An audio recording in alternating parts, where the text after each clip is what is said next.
we're not conditioned to believe that we can be wildly financially successful and abundant doing our purpose work.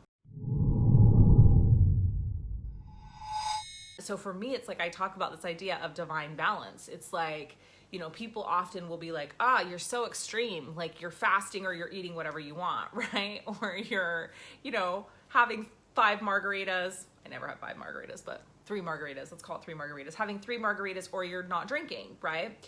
And so people are like, you exist in this pendulum swing. And I'm like, actually, no, it is through the accessing of the extremes that I find balance. It's fascinating to me how many people believe that it has to be either or, that there is no and.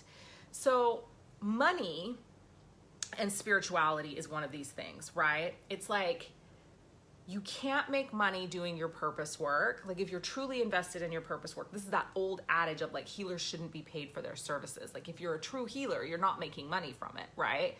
If you're truly healing the world, you're not materialistic and you're not getting paid for it.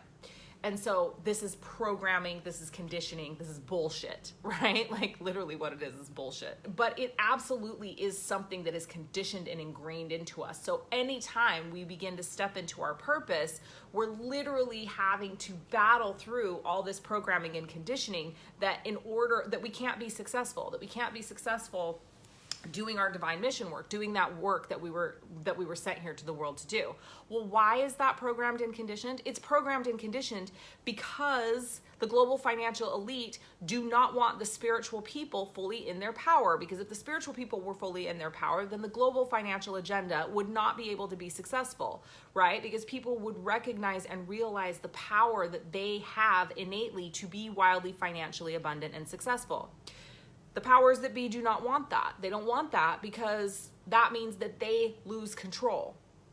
So instead, we are programmed and conditioned to believe that the only way to be wildly financially abundant and successful is to play their game the way that they want you to play it, which means you go to university, you get student loans so that you can go to university, you then pay interest and payments on those student loans for 1 trillion years. You go to school, you do something respectable, where you can go earn a lot of money, where you can pay a lot of taxes. We are programmed and conditioned into being slaves. Like literally, it is financial slavery consciousness that is programmed into us each moment of every day from the time we take our first breath on this planet. We are conditioned to be the thing that our parents believe make us a good person in the world, right? And that certainly usually is not, unless you have really alternative parents who were hippies, and like completely bucked the system. We're not conditioned to believe that we can be wildly financially successful and abundant doing our purpose work, which is actually what we're meant to do. It is our divine birthright. It's why we're here on this planet. And it really truly only is in doing our divine mission work and our purpose work that we can fully realize the abundance that we're meant to have.